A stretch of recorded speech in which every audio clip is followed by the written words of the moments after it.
Jamaah, oh jamaah. Alhamdulillah. Alhamdulillahirabbil alamin buat jamaah yang baru bergabung. Terus bingung nih lagi belajar apa pagi hari ini di Islam itu Indah. Nah pagi hari ini kita sedang belajar mengenai 8 hal kemauan suami yang tak boleh dituruti istri. Apa aja? Tadi udah dibahas tuh, istri boleh nih berhak menolak perintah suaminya untuk bekerja, sedangkan dirinya malah malas-malesan di rumah suaminya tuh ya kan. Dan istri juga boleh nih marah ketika suami mengambil hartanya tanpa izin darinya. Masih ada lagi jamaah, masih ada 3 lagi, kita simak ya nanti sesaat lagi nih ya. Curi cabai untuk membeli buku anak. Artinya? Ini bukan pantun Ustazah. Lah ente kan ada pantun Ada sih. kayak pantun ya? Enggak, ini ada tayangan nih curi cabai untuk membeli buku anak. Oh gitu, gitu ya. Sorry Nah Mas. tayangannya yuk silahkan.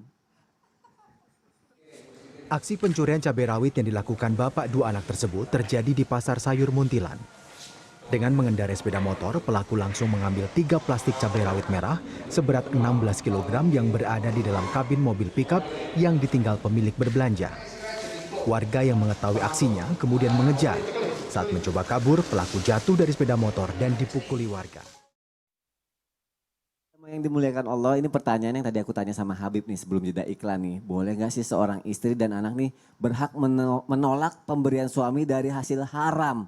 Nah kalau misalnya menolak itu dianggapnya menolak rezeki enggak? Terus jadi akhirnya dianggapnya tidak menghargai suaminya enggak? Kita tanya sama Habib Usman. Mohon penjelasannya Habib. Bismillahirrahmanirrahim. Allahumma sholli ala Sayyidina Muhammad wa ala ali Sayyidina Muhammad. Kita harus mengerti dan memahami bahwasanya suami tidak boleh memberikan uang yang haram terhadap anak dan istrinya. Dan kalau istrinya mengetahui, istrinya paham bahwasanya ini suami dapat duitnya dari duit yang haram, maka istri boleh menolaknya. La yadkhul jannah lahmun nabat min suhtin annar awalabih. Tidak akan masuk surga daging yang tubuhnya dari asud, maka neraka lebih berhak baginya. Siapa mereka? Mereka yang memakan duit yang haram. Dia cari duit yang haram. Ini dampaknya besar.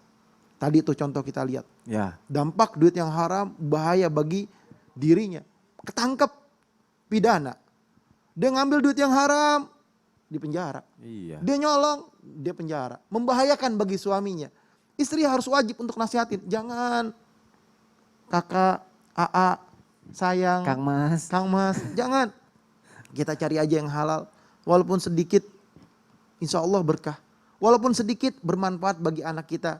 Walaupun sedikit bermanfaat nih buat diri kita. Terus kalau suaminya marah, kamu gak menghargai aku. Nggak bisa, jangan. Kalau kamu penjara, saya pusing. Oh iya, benar juga. Kalau kamu di penjara, nanti saya bingung.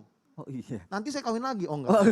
Saya Ketika bingung. kamu di penjara, itu bikin malu saya, anak saya, orang tua kamu, orang tua saya. Jangan.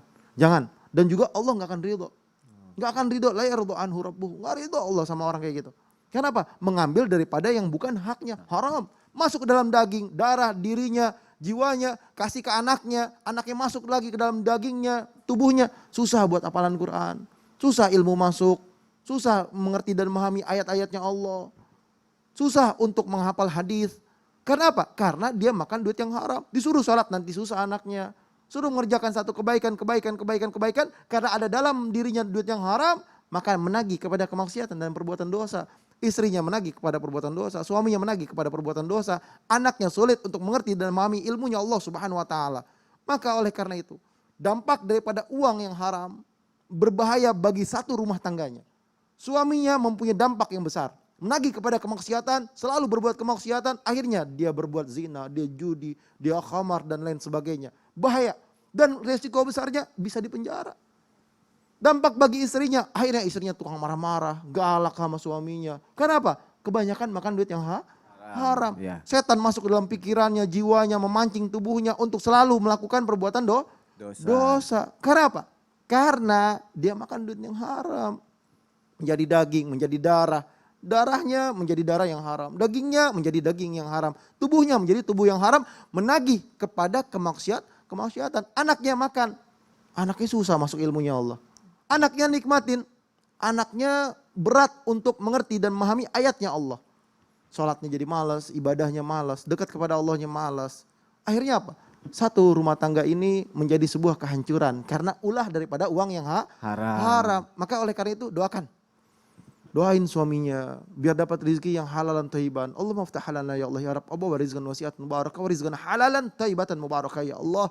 Sujud di waktu malam, bangun malam tahajud, salat hajat, minta kepada Allah, ya Allah berikanlah kami satu keluarga rezeki yang halal, yang berkah, yang nikmat, yang dimana di dalamnya penuh dengan kebaikan ya Allah. Sehingga mawaddah rahmah kami saling mencintai, kami saling menyayangi karena Allah. Karena apa? Karena kami masuk daripada makanan yang halal. Sehingga apa? Sehingga kami merasakan diri kenikmatan ibadah bareng, sholat bareng, ngaji bareng, menuntut ilmu bareng. Karena apa? Karena nikmat. Dalam tubuhnya ada uang yang halal. Kalau yang haram susah. Ngaji gak mau, ibadah gak mau, sholat susah, ibadah susah. Akhirnya apa? Terjerumus ke dalam sebuah kemaksiatan. Doain. Jangan pernah putus untuk berdoa. Doakan suamimu, niscaya kamu menjadi istri yang salehah. Amin. Ya Tahan dalam setiap apapun yang dimana mendatangkan sebuah kebahayaan. Tahan. Jangan cari duit yang haram. Jadi nggak ada alasan buat kepepet apa segala macam, Mas enggak ya? Sony jangan cari duit yang haram, bahaya. Kalau Mas Sony ketangkep gimana? Jangan, nauzubillah min dzalik. Astagfirullahalazim, ya benar. Tapi itu tugas istri ya untuk mengingati suaminya ya Bib ya. Masya Allah, terima kasih Habib untuk penjelasannya. Jadi aku yang deg-degan, tapi memang benar sih karena dampaknya besar banget nih. Takutnya kita udah sekali nih berhasil ngakuin yang haram, takutnya jadi kayak berkelanjutan ngelakuin lagi yang haram-haram lainnya, ketagihan ya. Ih, nauzubillah min dzalik. Jangan sampai kita lakukan itu jamaah, diingatkan suaminya, suami juga mengingatkan istrinya, saling mengingati ya. Baik jamaah, sekarang aku punya artikel lagi nih. Menitipkan anak pada kakek nenek bisa berakibat negatif. Ulia 27 setiap hari menitipkan anak laki-lakinya yang berusia 3 tahun di rumah mertua. Sementara ia dan sang suami bekerja memenuhi kebutuhan hidup. Sedari awal, Ulia memang tak menyewa pengasuh atau memasukkan anaknya ke daycare.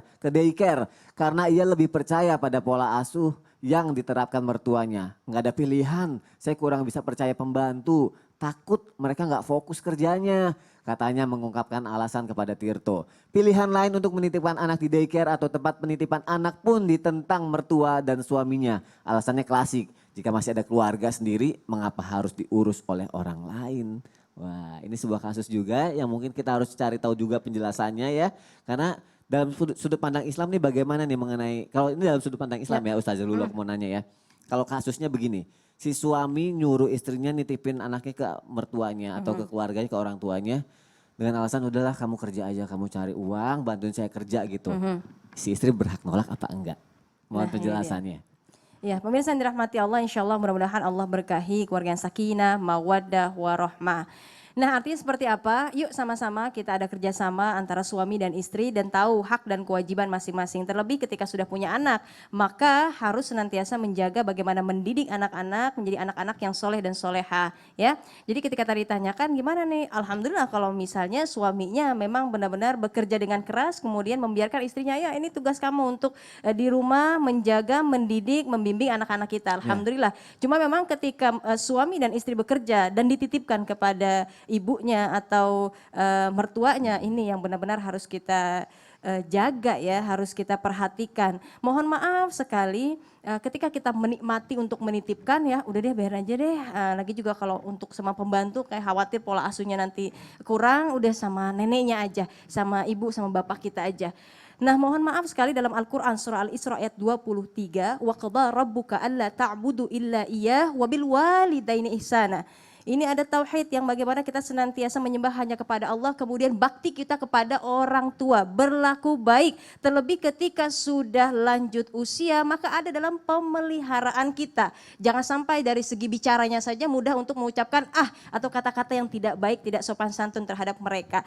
Artinya apa? Kita tahu ini orang tua kita makin lama makin lanjut usianya, kemudian diberikan beban untuk mengurus cucunya atau anak kita, maka ya Allah kok kok begitu, don't sagak, don't tales, nggak gitu juga, keles. Malah ada yang menikmati, udah biarin, udah alhamdulillah kita ada orang tua yang ngurus. Iya. Sejatinya memang mereka senang, Ya. tapi ketika berlanjut terus menerus setiap hari, ya Allah itu kan juga makan tape di rumah Oda, capek dah, Iya, kan benar, udah begitu. tua apalagi ya. Kasihan orang tua kita aja kadang nih, ini kisah ya terjadi pada masa Rasulullah, seorang ibu anaknya lagi digendong, kemudian Rasulullah bilang sini Bu saya gendong. Ketika digendong kemudian mohon maaf ngompol di jubahnya Ngompol, Nabi. iya. Ibunya marah, ya Allah ini Rasulullah dipipisnya seperti ini nggak boleh. Apa kata Rasulullah? Jangan seperti itu Bu, ini bisa saya cuci. Tapi luka dalam hati anak nggak bisa disembuhkan dengan cepat. Artinya apa? Itu ibu-ibu yang muda loh, ibu-ibu yang memang memiliki anak masih bayi. Ini orang tua kita bisa mikir,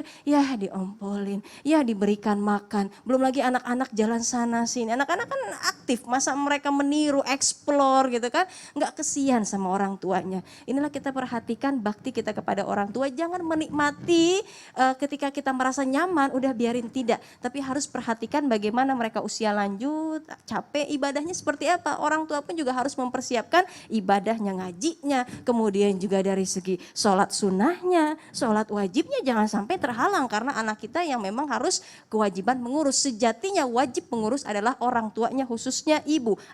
Madrasatul ula. Ibu adalah pendidik yang pertama. Ku anfusakum wa ahlikum nara. Yuk pelihara diri kita, gitu kan. Kemudian juga keluarga kita dari siksa api neraka. Solusinya seperti apa? Yang pertama, yuk sama-sama bagi tugas agar tidak menzolimi, ya bahasanya agar tidak menyakiti, agar tidak memberikan beban yang lebih terhadap orang tua kita. Ketika alhamdulillah mudah-mudahan ada sifat qanaah lah dari segi istrinya. Saya terima bang gaji segini yang penting berkah ya bang ya. Masya Allah, alhamdulillah 50 juta per bulan, Masya Allah alhamdulillah. Tapi kalau misalnya gini, ada nggak ya kasusnya nih ya Ustazah? Ya. Si anaknya malah nyaman sama neneknya gitu, nangis sama neneknya Nah gimana? ini harus diperhatikan pola asuh. Pola asuh orang tua dan nenek beda. Kalau pola asuh terhadap neneknya, mohon maaf memanjakan. Makanya anak demen ya. Karena pola asuh ada yang permisif, yakni membiarkan, ayana silahkan, anak mau apa dibeliin permisif ya. Sehingga permisif, anak merasa numpang lewat nyaman gitu ya. gitu kan. Permisi itu mah ya. Permisif ini ibaratnya anak apa-apa mau. Nah nggak ada tantangan dalam hidupnya. Yang kedua demokratis. Biasanya ini orang tua yang mengerti atau pendidikan anak. Nah kamu nggak boleh begini, silahkan alihinnya ke sini, sini, ke sini. Jadi anak dibiarkan memilih, tapi ada juga tanggung jawabnya. Ada juga yang otoriter. Kamu harus begini, kalau beli ini, milih ini, harus di sini begitu. Jadi biasanya mohon maaf terhadap neneknya kenapa nyaman karena apa saja dipenuhi, manja, gitu kan? Sehingga ini pengaruh terhadap pendidikan nantinya ketika remaja dan dewasa.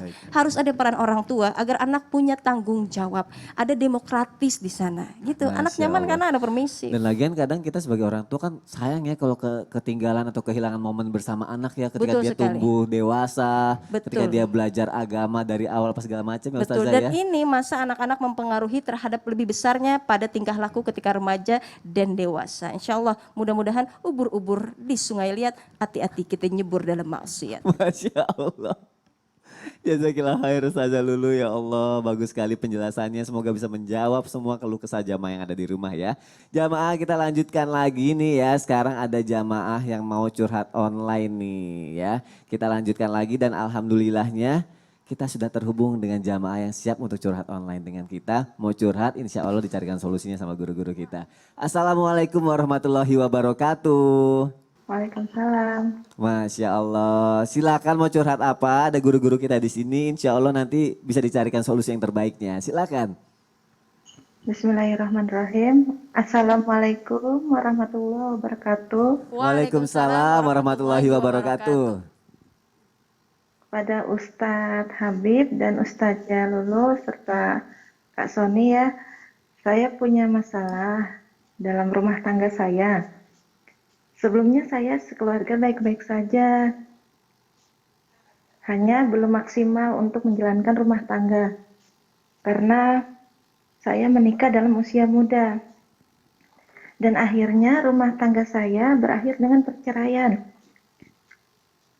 Perceraian saya itu disebabkan oleh pihak ketiga dan ini saya mau jujur, saya yang salah. Tanpa sadar waktu itu saya selalu melihat suami tidak suka aja, tidak senang dengan apapun yang dia lakukan terhadap saya. Jadi intinya orang yang bersama saya saat ini menginginkan saya bercerai. Dan setelah saya menjanda, dia tidak menikahkan saya secara resmi dan hanya membiayai hidup saya. Selama ini saya benar-benar menyesal dan ingin bertaubat, hanya ingin mendapatkan ridha Allah Subhanahu wa taala.